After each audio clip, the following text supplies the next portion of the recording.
முதலமைச்சர் கொண்டு வந்திருக்கக்கூடிய எண்ணற்ற திட்டங்கள், அது புதுமை பெண், தமிழ் புதல்வர், நான் முதல்வர், மக்களை தேடி மருத்துவம், அன்பு சோலை திட்டம், தோழி விடுதிகள், முதலமைச்சரின் தாய் மாணவர் திட்டம், கல்லூரி மாணவர்களுக்கு மடிக்கணினி வழங்கும் திட்டம், 2 லட்சம் உழவர்களுக்கு இலவச மின் இணைப்பு, அது மட்டுமல்ல 1,31,00,000 பெண்களுக்கு 3 மாத கால உரிமை தொகையான 3000 ரூபாய், கோடைகால சிறப்பு தொகையான 2000 ரூபாய் சேர்த்து 5000 ரூபாயை இல்லத்தரசிகளினுடைய வங்கி கணக்கிலே செலுத்திய முதலமைச்சர் தான் அப்துல் வஹாப்பை இந்த பாளையங்கோட்டை தொகுதியிலே வேட்பாளராக நிறுத்தி இருக்கிறார்.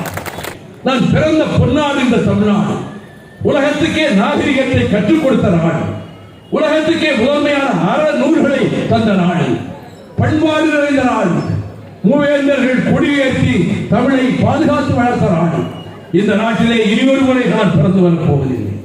பிறந்த பொன்னாட்டுக்கு நான் செய்ய வேண்டிய சேவையை அரசியல் களத்துக்கு என்று வந்தேனோ அன்று முதல் இந்த தமிழ்நாட்டுக்கு பயனுள்ள வகையிலே நான் வாழ்ந்து விட வேண்டும் என்பதற்காகவே என் வாழ்க்கையை நடத்தி கொண்டிருக்கிறேன்.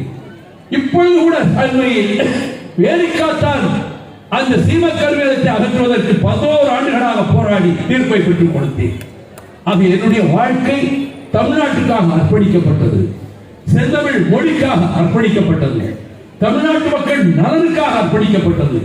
அந்த தகுதியோடு தான் அமைதியாக இருந்து ஒரு ஊசி போட்டால் ஓசை கேட்கிற அளவுக்கு நிசப்தம் நிலவுகிற இந்த கூட்டத்தில் என்னுடைய உரையை இவ்வளவு அமைதியாக கேட்டுக்கொண்டிருக்கிற உங்களுடைய காரணிகளுக்கு என்னுடைய நன்றியை காணிக்கையாக்கி, உதயசூரியன் ஜெயிக்கட்டும், அப்துல் வஹாப் தொடர்ந்து சட்டமன்ற உறுப்பினராகட்டும் என கூறி விடைபெறுகிறேன்.